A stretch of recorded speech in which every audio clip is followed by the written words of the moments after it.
welcome back to my channel. My name is Paola and this is day 3 of the 12 Days of Bookmas series. Today I thought it would be fun to talk about all the e-arcs that I got to read, both old and new, aka the ones that no longer affect my NetGalley ratio and the ones that still do. This is a ranked list. I also want to say that I enjoyed all of these books. It's just a matter of which one I enjoyed the most. So I hope that's clear. I really liked all of these books. I recommend them to varying degrees, which I will let you know. So let's get started. Kicking things off with Kisses, Coats, and Conspiracies by Abigail Hing Wen.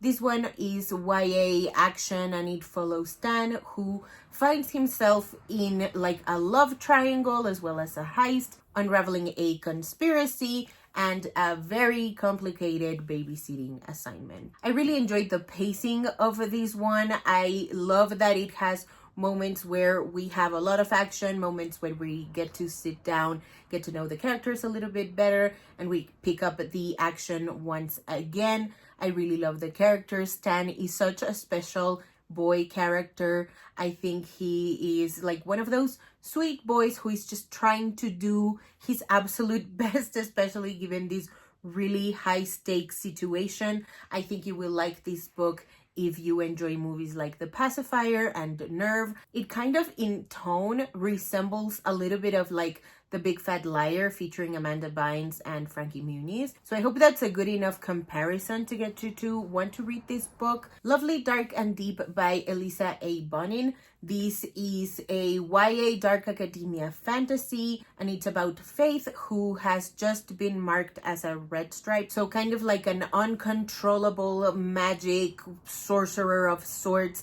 And so she has to keep her head down and survive one more year at the elite magic school that she's at. But there's dark magic that lingers in the forest. And so she, along with the other red stripes, have to work together to stop this magic. My favorite thing about this book was its lore. I really love a story that sort of feels like it cannot take place anywhere else but this particular world. The world building is really, really rich. I also really loved the cast of characters, the found family of it all, and I think you will enjoy this one if you're in the mood for dark academia, questioning main characters, a magical forest, and the found family trope. The No Girlfriend Rule by Kristen Randall. This is sapphic YA coming of age, and it follows Hollis, and I'm going to be quoting here, whose foray into fantasy tabletop role-playing brings her new confidence, true friends, and a shot at a real, soon-worthy love.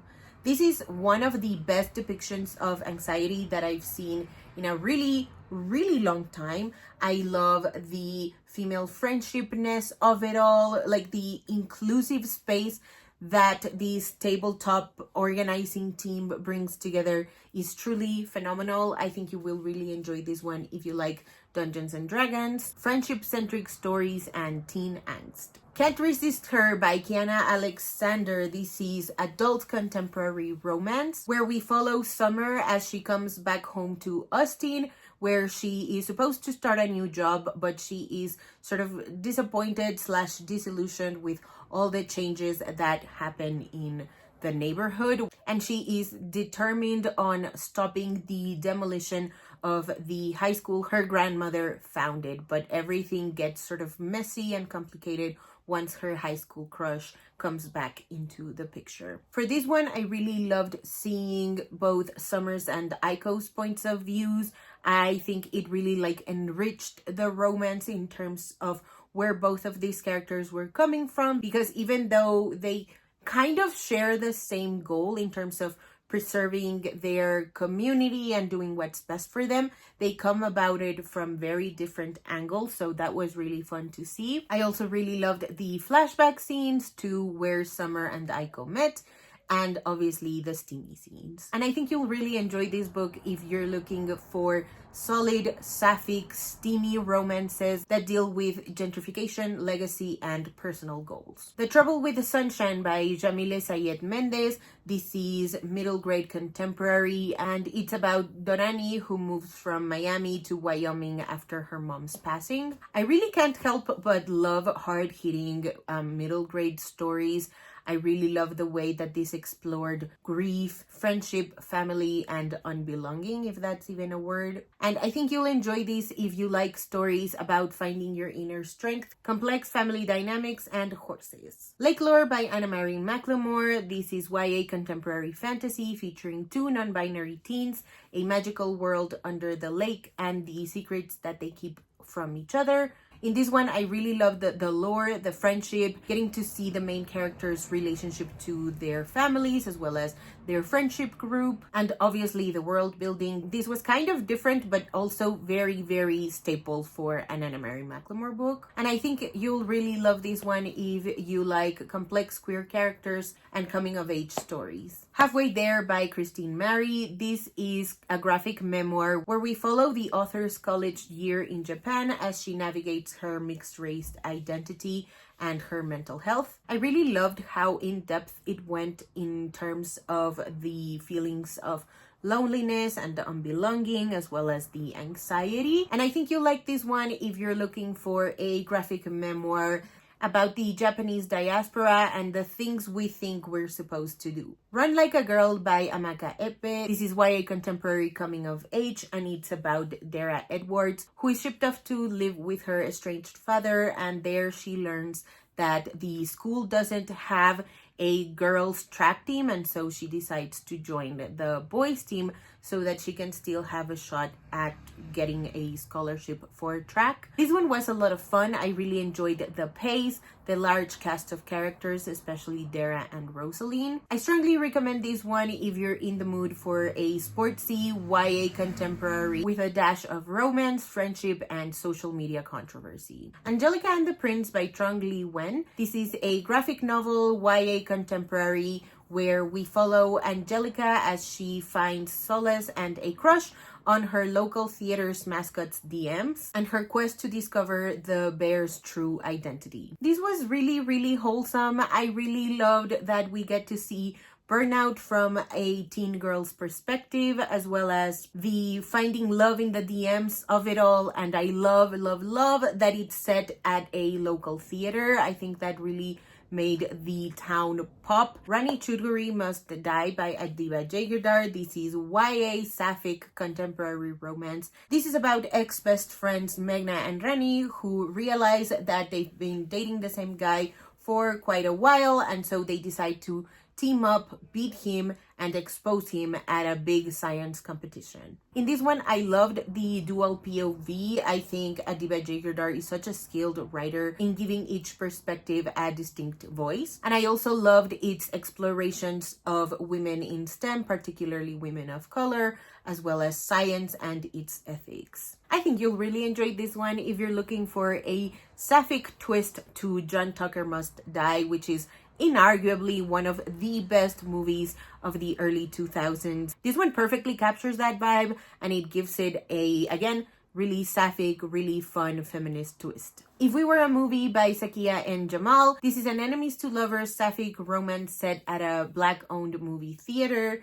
I really love this one. It was really, really sweet. I love the character's voice, the fact that it's set at a Black-owned movie theater, and that it also follows a plot to sabotage the theater and the mystery of who's behind this plot. I think you'll really like this one if you're looking for a fun summer romance sprinkled with mystery and celebrations of platonic and romantic love, as well as Black cinema. Season of Love by Helena Greer. This is adult contemporary romance set in a small town, and it explores childhood trauma, featuring Jewish main characters and a dead but very, very meddling aunt. This one, I really loved how it tackles childhood trauma, abandonment, and like a true sense of community. And I think you'll really enjoy this one if you're looking for a little bit of diversity in your typical regular schmegular Hallmark Christmas movies. Under the Neon Lights by Ariel Binson. This is YA contemporary coming of age. It is a novel in verse where we follow Jaylene, our 16-year-old main character, who's discovering first love, new friendships, and self-worth,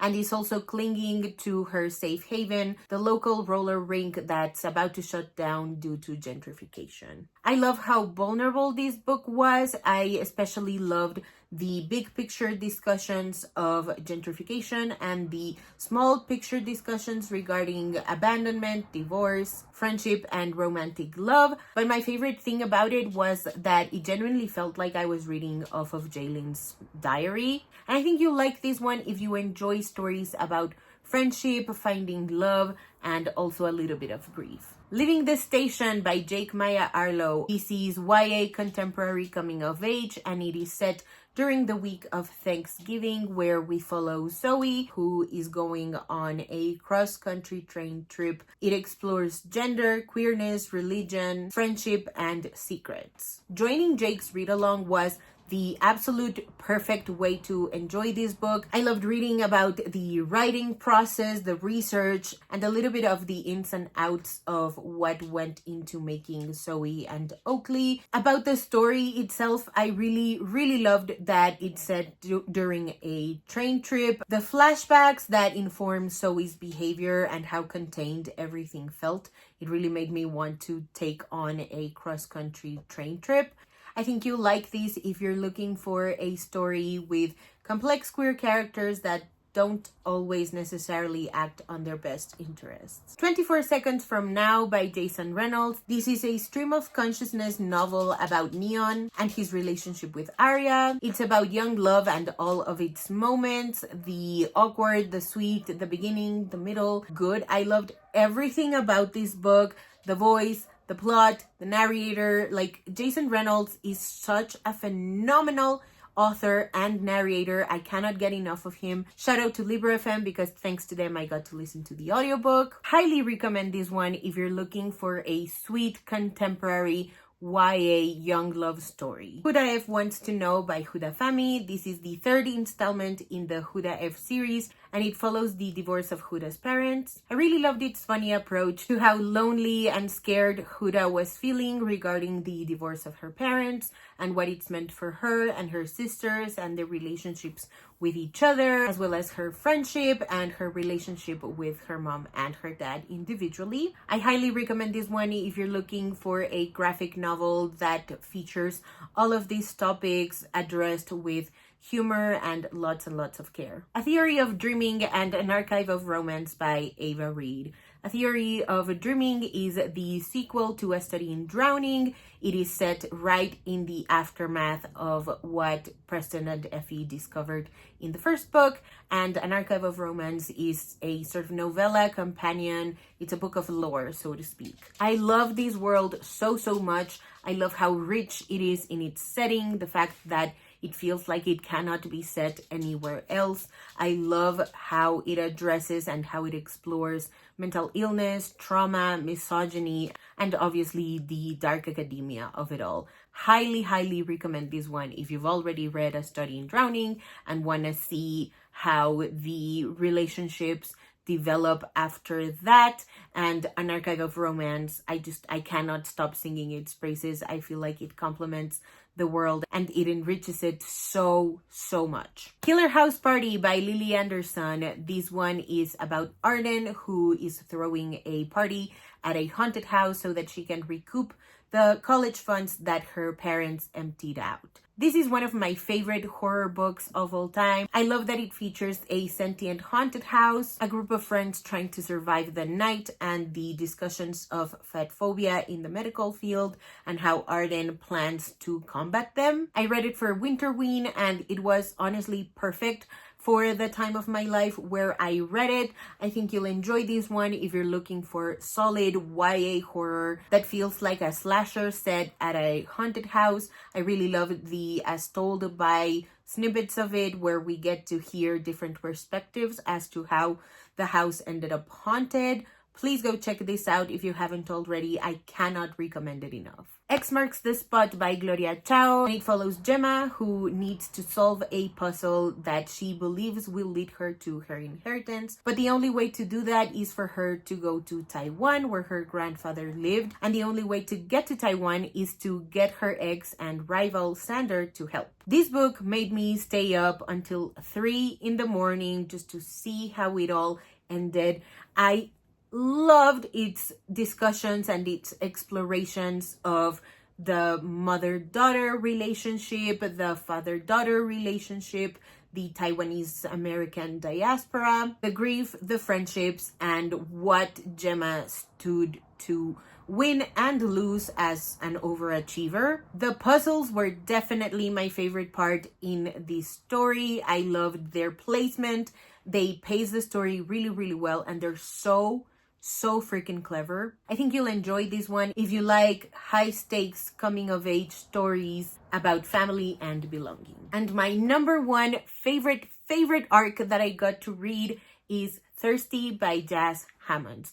Shout out to Libro FM, because thanks to them, I got to listen to this on audiobook. This is about Blake, who is trying to prove herself as a worthy member of the Serena Society. It is set during the summer between senior year of high school and freshman year of college. It's about how the societal pressure to become great, to have connections, intensify Blake's need to drink. I fucking love this book. I love Blake and Annetta and Ella as characters and the fucked up dynamic they have going for each other. I love the punch that this book has.